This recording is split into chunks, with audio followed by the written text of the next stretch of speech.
Every year, billions of dollars worth of gold leaves Africa. But here's the mystery. Much of it is never officially recorded. It never appears in export statistics. It never passes through legal trade channels.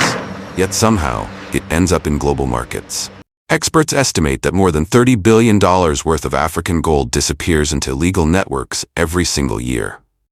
Not stolen from banks, not lost in mines, but quietly smuggled across borders through secret routes.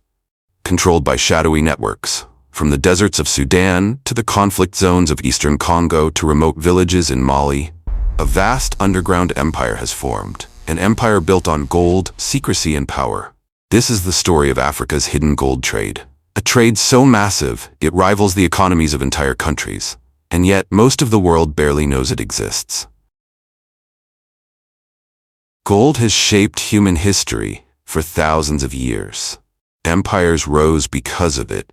Wars were fought over it, and today it remains one of the most valuable resources on Earth. What many people don't realize is that Africa sits on some of the richest gold reserves in the world.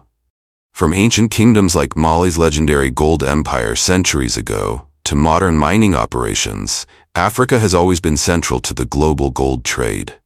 Today, several African countries rank among the world's biggest producers. But beyond the official mines lies another reality: a massive network of artisanal and small-scale mining operations. These mines are often informal, sometimes illegal, and they produce enormous amounts of gold. Across the continent, millions of miners dig deep into the earth with little more than shovels and basic tools. Some work independently. Others operate under powerful middlemen. But in many places, the gold they extract never enters official records. Instead, it disappears into a global smuggling network. The illegal gold trade thrives because gold is uniquely easy to move. Unlike oil or diamonds, gold can be melted down, reshaped, and transported in small quantities. A few gold bars can be worth hundreds of thousands of dollars, and they fit easily inside a backpack. For smugglers, this makes gold the perfect commodity. It can cross borders unnoticed.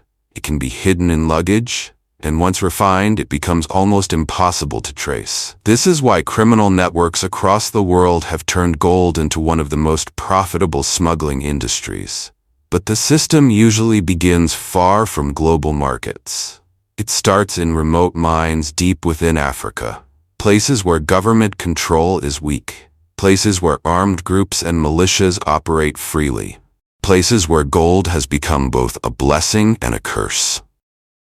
Sudan is one of Africa's largest gold producers, but much of its gold never reaches official markets. Over the past decade, gold has become the backbone of Sudan's economy. As other industries collapsed, gold mining exploded across the country. Thousands of informal mines spread across deserts and remote regions, but in many areas these mines are not controlled by the government. Instead, they are controlled by powerful armed groups.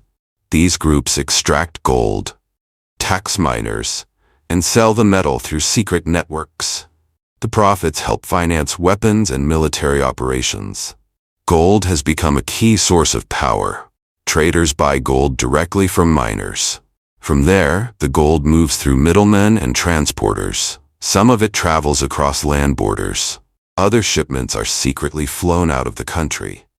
A large portion eventually finds its way to global trading hubs. Once refined and mixed with legally sourced gold, its origins disappear. Further west lies Mali, a country with a long history tied to gold. Centuries ago, Mali was home to one of the richest empires in human history. Today, gold still dominates the country's economy.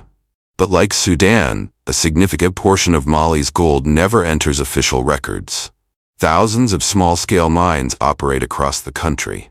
Many are located in remote areas far from government oversight. Here, miners dig narrow shafts deep underground. Conditions are extremely dangerous. Tunnel collapses are common. Protective equipment is rare. Yet the promise of gold keeps people coming. Local traders buy the gold from miners. Then it moves through a chain of intermediaries Eventually, it crosses borders into neighboring countries. From there, it enters international markets. By the time it reaches major gold trading centers, it appears completely legal. In Eastern Democratic Republic of Congo, gold mining has become deeply connected to conflict. The region is rich in minerals, including gold, but decades of instability have allowed armed groups to seize control of many mining areas. These groups tax miners, control trading routes, and profit from the gold trade. For many militias, gold has become their main source of funding. Miners work under difficult conditions. They dig deep pits along riverbanks and hillsides. The gold they find is sold to local traders. Those traders transport it across borders into neighboring countries.